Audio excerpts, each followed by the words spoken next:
I'm sure you find it as amazing as do the rest of us that the great majority of people have to learn things the hard way. It's only natural to think that if a great discovery were made in a particular generation, all the succeeding generations would know about it and utilize it for their own good. But in many things, such is not the case. It's true with inventions and discoveries which obviously affect our lives, but it frequently is not true when it comes to the great laws which determine the direction of our individual destinies. One time, a group of laborers was hired to work on a farm. These people came from a very small, remote village where motor vehicles were still very scarce. They were enjoying a new experience of being transported on the back of a truck when they came to the place where they thought they were supposed to get off. Well, without giving it a thought, apparently, they simply stepped off the back of the speeding truck. Now, fortunately, they fell on a soft dirt road, not a paved highway, but even then, the results of their unconventional method of disembarking were, to say the least, surprising. They went bounding, spinning, sliding, and cartwheeling along the dusty road for quite a distance before gravity and friction, working together, finally brought them to an astounded halt. Well, none was seriously injured. In fact, by the time the terrified driver got back to them, they were laughing uproariously about the whole thing.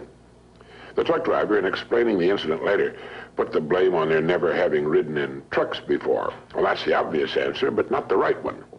The amazing circus tumbling act on a remote farm road had been caused by ignorance of a law that operates the same whether a truck, a boat, an airplane, or any moving body is involved. Sir Isaac Newton gave us the law, and it goes like this. A body in motion tends to remain in motion until acted upon by an outside force. When the workers stepped off the back of the speeding truck, they were going the same speed as the truck itself. The outside force was gravity, which pulled them down to the road, still traveling at the same speed. And, well, you get the idea. They had been hurt, confused, frightened, and turned upside down because of their ignorance of a law of physics. They might have been killed. Now, all over the world, there are millions of people who are being hurt, confused, frightened, and whose lives are turned upside down because they don't understand the principal law on which everything in the universe operates, the law of cause and effect. This law has been written thousands of times by the greatest minds the world has produced, and as a result has appeared in many forms. For our purposes, it might best be put this way. Our rewards in life will always match our service. It's another way of saying, as ye sow, so shall ye reap. And it's been written in many ways, in every language on earth. I like to think of this law in the form of a giant apothecary scale. One of the bowls is marked service, and the other is marked rewards. Now, whatever we put into the bowl marked service, the world will match in the bowl marked rewards. If any person alive is discontented with his rewards, he should examine his service. Action, reaction.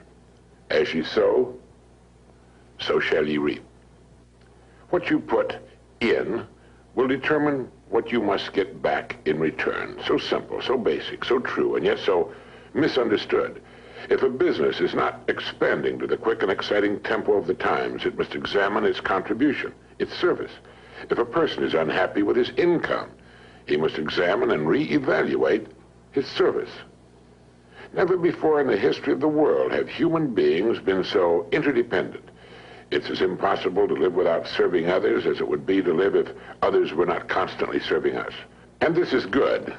The more closely knit this interdependence becomes, the greater will be human achievement.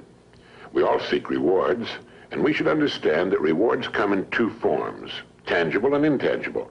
That is, rewards include the money we earn, the home we buy, the car we drive, the clothes we wear, and they also include the way we feel, our happiness, our peace of mind, our inner satisfaction, the people we meet and enjoy. But remember this, whatever it is you seek in the form of rewards, you must first earn in the form of service to others. All attempts to abrogate, to sidestep this law will end in failure, frustration, and if maintained long enough, ultimate demoralization. We can see this frustration on every side. We can see it in the tense, strained, and nervous faces, in the mountains of tranquilizers which are consumed every day. And we can also see it in the slack, bovine-like faces of those who have found the whole thing too complicated and have simply given up, surrendered to the push and pull of circumstances. How much of this do you suppose is due to misunderstanding, or ignorance of this simple and wonderful law of nature. It's my belief that a great deal can be traced to this cause. Now, do you understand this law, fully understand it, intellectually and emotionally? If you do, you can chart a wonderful course through life. Just as the field worker stepped off a speeding truck, just as a child will put his fingers in the way of a closing door, just as a speeding driver discovers he's not going to make the curve, how many times have you been confounded because you acted contrary to the rules, not just the rules of man, but the rules of nature? How many times have you been in the position of the man who sat in front of the empty fireplace and said, "Give me heat, and then I'll give you some wood"? People seem to be divided into those who understand that the wood must be put in before they can expect warmth, and those who feel they should get warmth whether they put anything in or not, or who feel they should get maximum heat from too small a supply of wood. A man's discontent can be said to be represented by the distance between what he has and what he wants. Once he's achieved that which he wants, the odds are good that he'll want still more, for that's the way of people, and that's good. That's a healthy sign. Constructive discontent is what gives us our continuing upward spiral of civilization. So do this if you haven't already. Determine what it is you want. Look objectively at the place in which you now find yourself. Consider the distance separating you from your goal, and determine ways of increasing your service so you will build a bridge across it. This puts thinking and creative activity into living. It also assures us that our goals can be achieved by individual effort. A person's world can be compared to a plot of ground. It exists, it's there. It has inherent within itself an amazing potential, and it's prepared to react to man's every action. In fact, it must.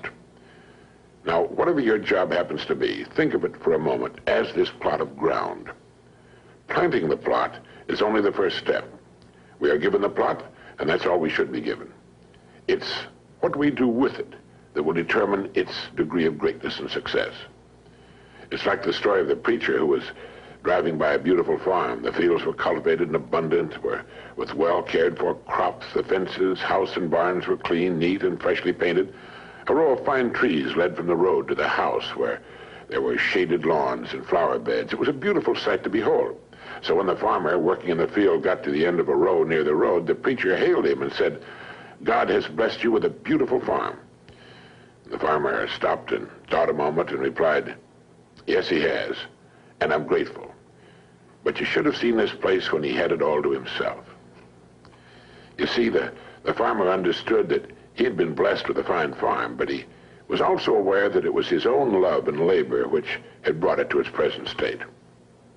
In thinking of ways of increasing your service, read books on your specialty. Read what others have found to work well for them. But at the same time, think of original and creative ways of increasing your service, ways that are unique with you and the way you are.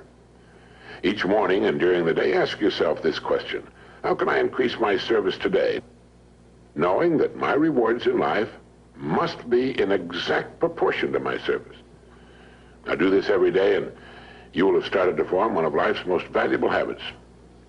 Horace Mann wrote, "If any man seeks for greatness, let him forget greatness and ask for truth, and he'll find both." You see, you can cut away all the confusion and complications and nagging worries and vague, half-formed fears by returning to the great truth, the great laws, the great verities on which all success, all accomplishment, the whole world is built.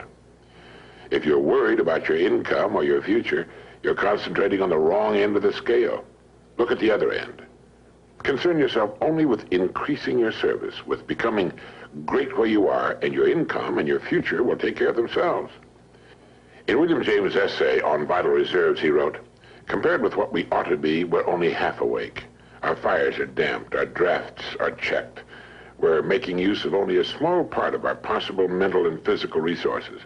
Stating the thing broadly, he went on, "The human individual thus lives usually far within his limits. He possesses powers of various sorts which he habitually fails to use. He energizes below his maximum, and he behaves below his optimum." All right, how can we correct the situation? William James gave us the answer. He wrote, either some unusual stimulus fills them with emotional excitement, or some unusual idea of necessity induces them to make an extra effort of will. Excitement, ideas, and efforts, in a word, are what carry us over the dam. All right, let your goal represent the excitement. Your ideas and efforts will weigh down the service end of the scale, and the rewards must and will follow. They'll be yours. They are yours the moment you realize this truth.